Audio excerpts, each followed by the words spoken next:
من بعد ما المنتخب المغربي تجاوز فعلا المباراة ضد المنتخب بوراندي بفوز ساحق ب5-0. اليوم الأسود غادي يكون قدامهم خصم مختلف تماما، المنتخب مدغشقر. المباراة ما غاديش تكون سهلة بتاتا. في هذا الفيديو غادي نجاوبوا على الأسئلة المهمة: شكون هو المنتخب مدغشقر؟ شنو هو الأسلوب ديالو؟ شكون أخطر اللاعبين فيهم؟ والأهم شنو هي نقطة القوة ديالو واللي ممكن تقلق المنتخب المغربي؟ فين هي نقطة الضعف اللي يقدروا الأسود يستغلوها؟ وأيضا غادي نتحدثوا على اللائحة الجديدة ديال المنتخب المغربي اللي غادي تمشي معنا في كأس العالم 2026 مع مدرب محمد الوهبي. هي على الاندفاع البدني الكبير والسرعة في المرتدات. أسلوب ديالهم باختصار هو الدفاع المنخفض والتحول السريع.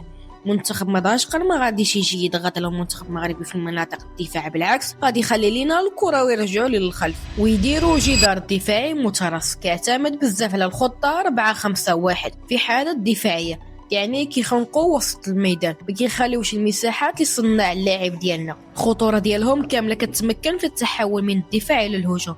بمجرد ما يقطعوا الكره عندهم لاعبين في الاجنحه كيتميزوا بالسرعه الفارقه، كيمشيو مباشره نحو المرمى باقل عدد تمريرات، يعني الاستحواذ السلبي ديالنا يقدروا يقتلونا الا ما كانش التركيز والتغطيه الدفاعيه.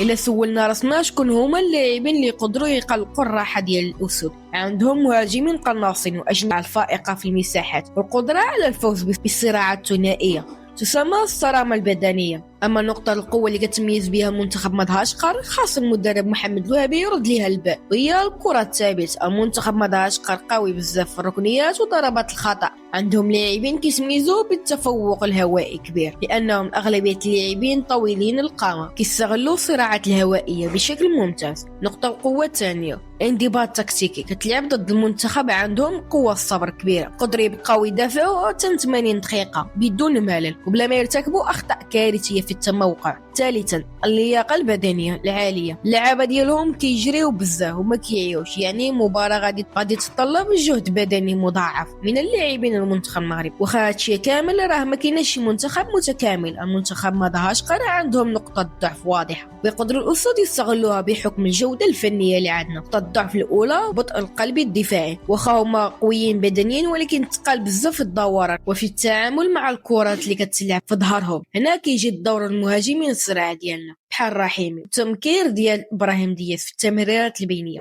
نقطه الضعف الثانيه الضغط العالي العكسي، الى المنتخب المغربي يقدر يطبق الضغط كبير مباشر بعد الفقدان الكره، اللاعبين مدغشقر كيفقدوا التركيز وترتكبوا اخطاء كارثيه في اخراج الكره من منطقتهم. نقطه الضعف الثالثه المساحات وراء الاظهره بسبب صعود الاجنحه ديالهم بسرعه في المرتدات، بزاف ديال المرات كيخلي وراهم مساحات فارقه في الاطراف. هذه هي فرصتنا باش الاظهره ديالنا بحال اشرف حكيمي يستغلوا هذه الفرص ويعطيو تمريرات بينيه حلوه. واخيرا خرجت لائحه رسميه للمنتخب المغربي واللي غتمثل اسود الاطلس في كاس العالم 2026، لائحه اللي فيها بزاف ديال المفاجات وبزاف ديال الاسماء اللي كنا كنستناوهم. نبداو على بركه الله باول مركز معنا هو حراسه المرمى. تم استدعاء كل من ياسين بونو حارس الهلال السعودي، ومنير محمدي حارس نهضه بركان، وكذلك احمد رضا التقناوتي حارس النادي الجيش الملكي. بونو بطبيعه الحال ما غاديش نهضروا عليه بزاف، كنا كنعرفوا المستوى ديالو رفقه الهلال بعد الموسم كبير لعب فيه 36 مباراه وخرج ب 13 مباراه بدون هدف وتوج بالكاس الملك. منير محمدي واخا غاب 4 شهور بسبب اصابه ولعب ماتشات قليل كيبقاو يعيطوا ليه الخبره ديالو حيت غيكون في المونديال الثالث ليه. اما التقناوتي في الاستدعاء بعد ما رجع المستوى ديالو رفقه الجيش الملكي وقدم سيزون مزيان ووصل لنهائي دوري ابطال افريقيا. سينا مركز حراسه المرمى وغندوزو دابا لخط الدفاع ونبداو بالاسماء اللي كتلعب قلب الدفاع. او اسم هو نيف اكرت، واخا الاصابه تم استدعاء ديالو لقيمته الكبيره في التشكيله على امل يكون جاهزيه للدور الثاني. ومعه عيسى ديوب مدافع فولهام الانجليزي يحسم الاختيار ديالو بشكل نهائي المغرب. اللاعب طويل وقوي بدنيا وغيعاون بزاف في الكرات الثابته. ومن المفاجاه والاسماء الجديده في الدفاع كاين مدافع شاب شادي رياض، ومعه اللاعب الرجاء المتالق رضوان الهلولي اللي كيقدم مستويات محترمه. اما في الاظهره فعندنا الركائز الاساسيه النجم اشرف حكيمي في الجهه اليمنى والناصر المزراوي جوكر ديال الدفاع. والاسماء الجديده اللي تم استدعائه زكريا الوحيدي وانس صلاح الدين ويوسف بالماري، اسماء كتعطي حلول وجوه جديده في الخط الدفاع المغربي. نمشيو دابا للخط خط وسط القلب النابض ديال التشكيله. الركيزه الاساسيه طبعا هو سفيان امرابط، السد المنيع في الارتكاز، وجنبو الساحل عز الدين أناحي بلمسته واختراقاته، ومعه مايسترو شاب بلال خنوس. من الاسماء الواعده والقويه اللي تذكرت في اللائحه اسماعيل السيباري، ومعه الموهبه نائل العيناوي. المفاجاه هي تواجد شاب ايوب بوعد، كذلك السمير مرابط. الميدان الشاب تكتيكي بامتيازه وكل حيويه. دابا وصلنا للخط الهجومي والاجنحه، بلاصه في كاين الفعاليه والخطوره على راس القائمه النجم العالمي ابراهيم دياز، ومعه المتالق سفيان رحيم اللي كيعيش افضل فترته الكرويه في مركز راس الحربه. الهداف ايوب الكعبي، وفي الاجنحه كاين كذلك عبد الصمد الزلزولي بسرعته الكبيره، وشاب موهوب شمس الدين الطلابي لاعب كلوب بورش.